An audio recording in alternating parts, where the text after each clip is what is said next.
मशहूर film writer और गीतकार जावेद अख्तर, जिन्होंने शोले, दीवार, जंजीर, डोन जैसी फेमस फिल्में लिखी हैं, इन्होंने हाल ही में एक डिबेट में कहा है कि ईश्वर नहीं होते। तो आइए जानते हैं हमारे धर्मगुरु दिव्य शक्ति अखाड़े के आचार्य महामंडलेश्वर संत श्री कमल किशोर संत जी, आपको बहुत बहुत स्वागत है हमारे इस कार्यक्रम में। और आपको तो पता ही है कि जावेद अख्तर जी ने ये बोला है कि ईश्वर नहीं है। आप क्या कहना चाहेंगे इस बारे में?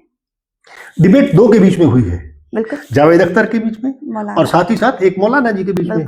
दोनों अपनी अपनी जगह पे सही है। अब आप कहेंगे कि दोनों अपनी अपनी जगह पे सही हैं, ईश्वर है और नहीं भी। हाँ, ऐसा है कि जावेद अख्तर जी ने ईश्वर को नहीं देखा, तो उन्होंने कहा कि मैंने नहीं देखा। वो सबूत मांगते हैं कि दिखाओ, अगर सबूत है तो। मौलाना कहते हैं कि हमने अनुभव किया है। तो दोनों अपनी जगह ठीक है। कोई कहे ईश्वर मानता हूं मैं क्योंकि मैंने ईश्वर को देखा है, मैंने महसूस किया है, तो हम कहेंगे मानता रहे। कोई कहता है कि मैंने ईश्वर को नहीं देखा, नहीं देखा तो तूने नहीं देखा, अनुभव नहीं किया तो मत मान। इसमें कोई झगड़ा वाली बात नहीं है। लेकिन ये सही कैसे हो सकते हैं? हाँ, यही तो हम कहना चाहते हैं, भी आपको बता दोनों सही कैसे हो सकते हैं? हाँ, देखिए उपनिषद में भी एक श्लोक आता है, तत् एजति तत् नैजति तत् दूरे तदंतिके तदंत्र से सर्वस्य सर्वस्यास्य बाह्यते। यानी तत् एजति तत् नैजति, वो ईश्वर के बारे में कह रहे हैं, वो चलता भी और नहीं भी चलता। अब ये दोनों बातें विरोधाभासी हैं। ईश्वर चलता है और नहीं भी चलता। अब मैं इसको क्लियर करता हूं। आप यहां पर आई हैं, स्कूटर, मोटरसाइकिल या कार पे आई होंगी। क्या आप चली थी या उसमें बैठी थी? आप बैठी थी। आप नहीं चली, लेकिन फिर भी आपने रास्ता तय किया है। चला कौन था? मोटरसाइकिल। पहिए किसके घूमे थे? उसके। उनके बीच में एक एक्सेल था, एक्सेल तो नहीं घूमा, उसके ऊपर पहिया घूमा। यानी परमात्मा चलता भी और नहीं चलता। आप नहीं चलते हुए भी मेरे पास बैठी है हमारे यहाँ, है ना? तो क्या है, परमात्मा चलता भी है और नहीं भी चलता। तत् ऐति नैति तत् दूरे तदंतिके, वो दूर भी है और पास भी है। ऐसा कभी हो सकता है कि कोई व्यक्ति बहुत पास हो और बहुत दूर हो? तो होता है, बिल्कुल ऐसा होता है। परमात्मा है ऐसा। अब देखिए, दो लोग हैं, दोनों पीठ करके खड़े हैं एक दूसरे की तरफ, दोनों एक दूसरे को नहीं जानते, है ना? एक उत्तर की तरफ पीठ करके खड़ा है और एक दक्षिण की तरफ खड़ा है।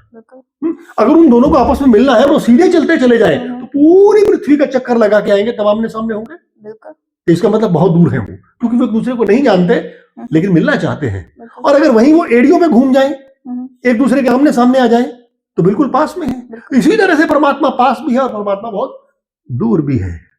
तो यानी कि आप ये कहना चाहते हैं कि दोनों अपनी अपनी जगह, दोनों अपनी अपनी जगह ठीक है। दो, जिसने महसूस किया और जिसने नहीं किया, ये बात है ना। अब देखिए, परमात्मा क्या है ये जानना बड़ा जरूरी है। ईश्वर क्या है ये जानना बहुत जरूरी है। ईश्वर एक शक्ति है, ईश्वर एक ऊर्जा है। इसीलिए हमारे धर्म ग्रंथों में ये कहा गया, शिव, भगवान शिव। शव में ई की मात्रा है ना। अगर ई माना शक्ति, ऊर्जा निकाल दी जाए तो क्या बचता है? शव बचता है। इसलिए परमात्मा ऊर्जा है। और परमात्मा को भी अगर धरती पे आना हो, धरती पे आना हो, अवतरण लेना हो, तो कैसा लेगा? वो किसी मनुष्य के शरीर में आएगा, तभी तो दूसरे मनुष्यों को समझा पाएगा। ठीक है, ऊर्जा। वैसे ही जैसे हम यहाँ कमरे में बैठे हैं और बिजली की तारों में एक ऊर्जा दौड़ रही है, एक इलेक्ट्रिसिटी दौड़ रही है, करंट दौड़ रहा है, उससे बल्ब जल रहे हैं, उससे एसी चल रहे हैं, उससे लोग अपने फ्रिज चलाते हैं, टीवी चलाते हैं, हर चीज, लैपटॉप वगैरह। आजकल इलेक्ट्रिसिटी की बड़ी आवश्यकता है। लेकिन क्या तारों में हमें इलेक्ट्रिसिटी दिखाई देती है? नहीं दिखाई देती।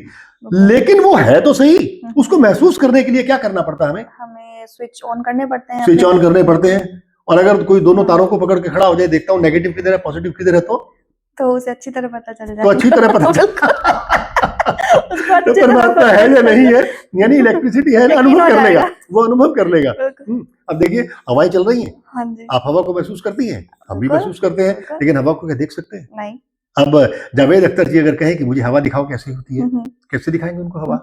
लेकिन अगर एक गुब्बारे में हवा भर दी जाए या किसी चीज में हवा भर दी जाए और उसका वेट लिया जाए, तो वेट उसका बढ़ जाता है। इसका मतलब वायु है। अब इलेक्ट्रिसिटी जो चल रही है, इलेक्ट्रिसिटी को मैं दिखाऊं कैसे?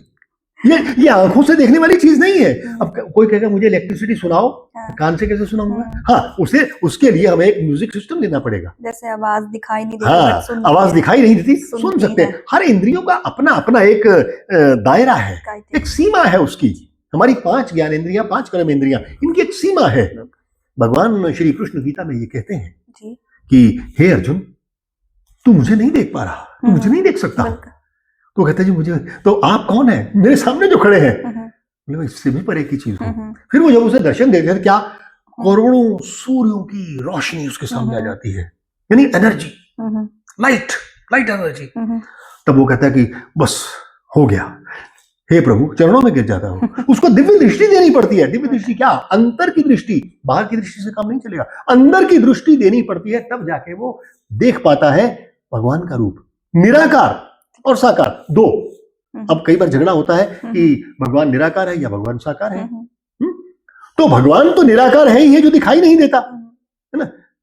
वो दिखाई नहीं भी देता और है भी, सब जगह मौजूद है और नहीं भी है, सब जगह मौजूद है। देखिए, हवा सब जगह मौजूद है ना?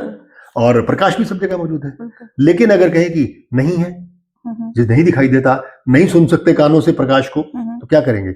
इसका मतलब प्रकाश है ही नहीं। इस दीवार के पार अगर मुझे कुछ दिखाई नहीं देता, तो क्या वो दीवार के पार कुछ है ही नहीं? ऐसा नहीं है। परमात्मा को अनुभव किया जा सकता है। किसके द्वारा? पहले ये जान लेना चाहिए कि मैं कौन हूं। मैं एक आत्मा हूं, ठीक है? आत्मा के साथ मैं एक शरीर भी हूं। आत्मा शरीर के बिना कुछ नहीं कर सकती, शरीर आत्मा के बिना कुछ नहीं कर सकता। मैं बोल रहा हूं, किससे बोल रहा हूं? आत्मा बोल रही है। मैं भोजन खा रहा हूं, भोजन पचा कौन रहा है? माध्यम शरीर बना, माध्यम शरीर बना है ना। काम सारे आत्मा कर रही है। लेकिन आत्मा को भी एक शरीर की जरूरत है। जैसे इलेक्ट्रिसिटी को भी प्रकट करने के लिए किस चीज की आवश्यकता है? लैंप की आवश्यकता है, बल्ब की आवश्यकता है, पंखे की आवश्यकता है, एसी की आवश्यकता है। उनको भी साधन चाहिए। इसी तरह से परमात्मा को, निराकार को प्रकट होने के लिए, साकार में प्रकट होने के लिए किसी न किसी माध्यम की जरूरत होती है। और वो माध्यम क्या होता है? अवतरण। अवतरण में कैसे? जैसे हम कह दें कि प्रभु राम जी, प्रभु श्री कृष्ण जी महाराज, गुरु नानक जी, यानी इस तरह से लोग जो आते हैं, महापुरुष आते हैं, तो वो क्या है? एक तरह से अवतरण होता है परमात्मा का साकार रूप में। तो साकार और निराकार हमारे दृष्टि में दोनों ही बराबर हैं। अब ये कहा जाता है, देखिए, अब हमने पहली बात कही कि वो दिखाई देता है, नहीं भी दिखाई देता। तब दूरे तदंतिके, वो मेरे अंदर भी और मेरे अंदर है भी नहीं। अब मान लीजिए कि मेरे से शरीर से आत्मा निकल गई। अब साइंटिस्ट ने प्रूव किया है कि एक उन्होंने जार लिया शीशे का, एक मरने वाले व्यक्ति जो बिल्कुल मरने वाला है, उसको अंदर डाल दिया। डालने के बाद उन चारों जार को सील कर दिया। और जैसे ही व्यक्ति की मृत्यु हुई, जार का एक कोना फटा और कुछ बाहर निकल गया। क्या बाहर निकल गया? लेकिन वो दिखाई तो नहीं दिया ना। वो दिखाई नहीं दिया क्योंकि वो आत्मा थी। और इसे ज्योति बिंदु स्वरूप यहाँ पे pituitary body, third I of the human being में कहा जा सकता है कि पाइनियल ग्लैंड और पिट्यूटरी बॉडी के बीच में अब गैप कम हो जाता, तो पीछे सूर्य की तरह चमकता हुआ घेरा भी घूमता है। वो आत्मा है, सूक्ष्म रूप है। और आत्मा किससे मिलती है जाके? परमात्मा से, क्योंकि वो परमात्मा की तरफ से आई हुई है। अब आप देखें कि दिया प्रकाशित करें हम या मोमबत्ती जलाए, तो उसकी लौ कहां से उठती है? ऊपर क्यों उठती है? तो वो कहां जाएगी? सूर्य की तरफ जाएगी ना। पानी है, वो नीचे की तरफ बहता है, पहाड़ों से नीचे की तरफ बह जाता है, तो कहां जाता है? वो समंदर की तरफ जाता है। हर चीज अपने सोर्स की तरफ जाती है। तो यहां आत्मा, भ्रिकुटी में जो आत्मा है, वो सीधा का सीधा कहां जाती है? परमात्मा के पास, परमात्मा के लोक में जाती है। तो परमात्मा तो है ना, इसका मतलब ईश्वर है। दिखाई नहीं देता या नहीं दिखाई दिखता है किसी को, अनुभव करते हैं लोग। तो जिन्होंने अनुभव किया है उनके लिए परमात्मा है, और जावेद अख्तर जी ने अनुभव नहीं किया है उनके लिए नहीं है। जो लोग नहीं मानते ईश्वर को, तो क्या उन पर ईश्वर की कृपा नहीं होती? सब पर बराबर कृपा होती है। परमात्मा नाम है अच्छाई का, ठीक है? अच्छाई का ना होना यानी बुराई। अब परमात्मा कैसे सब पर अच्छाई बरसाता है? आप देखें कि सूर्य जब चमकता है तो सब पर बराबर चमकता है। पूरी दुनिया पे सूरज बराबर प्रकाश देता है। ये नहीं कहता कि मैं भारत में चमकूंगा, अमेरिका में नहीं चमकूंगा जाके, लेकिन सूर्य तो सबको बराबर प्रकाश देता है। इसी तरह से वायु, पवन देवता सब जगह ऑक्सीजन सप्लाई करते हैं, फ्री में सप्लाई करते हैं। किसी को कुछ मांगते हैं, आप सूर्य को 10 बार गाली दे दीजिए, वो बुरा नहीं मानता है। आप वायु देवता को गाली दे दे, कोई बुरा नहीं मानता है। पूजा करे तो भी बुरा, अच्छा नहीं मानते, और गाली दे तो भी बुरा नहीं मानते। इसी तरह से जल देवता है, ऊपर से बहते हैं, आप जितना मर्जी पानी पी लें, चाहे जल में आप पत्थर फेंक दें या कूड़ा फेंक दें, जल आपको कुछ नहीं कहता, नदियां बहती रहती हैं, चलती रहती हैं। इसी तरह से समंदर है। परमात्मा सब पे बराबर कृपा बरसाता है। कैसे? अब एक पेड़ परमात्मा ने, प्रकृति ने बना दिया, अब पेड़ के ऊपर फल लगे, आप चाहे तो पत्थर मारो, चाहे पूजा करके फल दे आओ, फल तो फल ही है ना, वो तो फल देगा ही देगा, उसका काम है फल देना। पृथ्वी पूरी रात भर, दिन भर, 24 घंटे अन्न उगाती है, हमारी पालना पोषण करती है ना। तो वो भी परमात्मा की बनाई हुई चीज है। और देखिए, कोई भी चीज हो, मैंने ये कपड़ा पहना हुआ है, इसको कोई ना कोई पीछे बनाने वाला है ना। ये माला पहनी हुई है, इसको भी किसी ना किसी ने बनाया है ना। इसके पीछे धागा है, धागे को भी किसी ने बनाया है। इसी तरह से कोई भी कृति हम देखते हैं, जैसे चित्रकार ने कोई चित्र बनाया तो इसका मतलब यह है उस चित्र को बनाने वाला पीछे कोई है। प्र मैंने सर्वश्रेष्ठ, कृति मैंने कोई भी चीज बनाई गई। तो ये जो सारी चीजें हम देखते हैं, ये सब प्रकृति है, किसकी बनाई हुई? परमात्मा की बनाई हुई सर्वश्रेष्ठ कृति है उसकी। और सर्वश्रेष्ठ कृति में एक चीज और मानी जाती है कि मनुष्य सर्वश्रेष्ठ। मनुष्य को उसने बुद्धि दी है, बुद्धि दी है सोचने के लिए, अच्छा करना या बुरा करना। अच्छा क्या है? जो मैं चाहता हूं कि दूसरे मेरे साथ करें, जो मुझे सुख दे, जो मुझे शांति दे, मन की शांति दे, वो अच्छा कार्य। और जिससे मुझे दुख हो या मैं किसी दूसरे को दुख दूं, वो बुरा कार्य। बुद्धि दी है, बुद्धि निर्णय करेगी। इसलिए संतों ने कहा और शास्त्रों में कहा कि तुम्हें नरक भोगना पड़ेगा। क्यों? डराया, एक डर ने बैठा दिया कि देखो तुम अच्छे काम करो, जो तुम्हारी आत्मा कहती है, जो तुम्हारा मन कहता है, गुणों की वृद्धि करो, क्योंकि परमात्मा गुणवान है। परमात्मा के बारे में कहा जाता है कि उस गुणातीत सभी गुण उसके अंदर है। वैसे ही हमें अपने भीतर गुणों को लाना है। तो ईश्वर को ना मानने वाले भी ये स्वर्ग और नरक के चक्कर में पड़ते हैं, बंधन में बनते हैं। होता है ना, जो मानते हैं उनके लिए स्वर्ग भी है और नरक भी है। प्रत्यक्ष को प्रमाण की क्या आवश्यकता है? प्रत्यक्षम किम प्रमाणम अस्ति, प्रत्यक्ष के लिए कोई प्रमाण की आवश्यकता नहीं है। ये सारे के सारे प्रमाण ही तो है ना।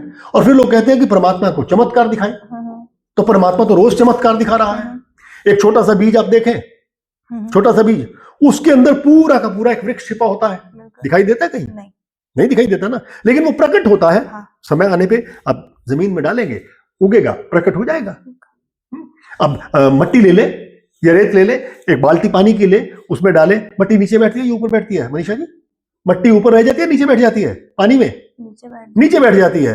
लेकिन इतनी बड़े पूरे हमारी पृथ्वी है, कितनी भारी होगी ये पानी की भी, और 70% पानी है, ये पानी के अंदर क्यों नहीं डूब जाती? ईश्वर की कृपा। हाँ, यही तो मेरे मुंह से निकल जाना चाहते थे। परमात्मा की कृपा है ये सारी की सारी। भाई वो चमत्कार ही तो चमत्कार है। फूलों में रंग कौन भरता है? ईश्वर भरता है। हम भर सकते हैं? नहीं भर सकते। नहीं, सब कुछ परमात्मा ही करता है। इसलिए उस परमात्मा पे हमारा तो अटल विश्वास है, भले किसी दूसरे का हो या ना हो। हमने परमात्मा को अनुभव किया है, हम कहते हैं कि परमात्मा है। किसी ने नहीं अनुभव किया, नहीं फील किया, वो सारा क्या अब अभी कर्मेंद्रियों पे भटक रहा है, ज्ञानेंद्रियों में भटक रहा है। भटकने दो, परमात्मा है और है।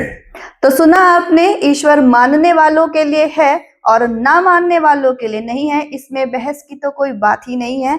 फिर मिलेंगे आपसे किसी और नए टॉपिक के साथ। हमारे चैनल को सब्सक्राइब कीजिए, वीडियो को लाइक कीजिए, शेयर कीजिए और कमेंट कीजिए। नमस्कार। नमस्कार।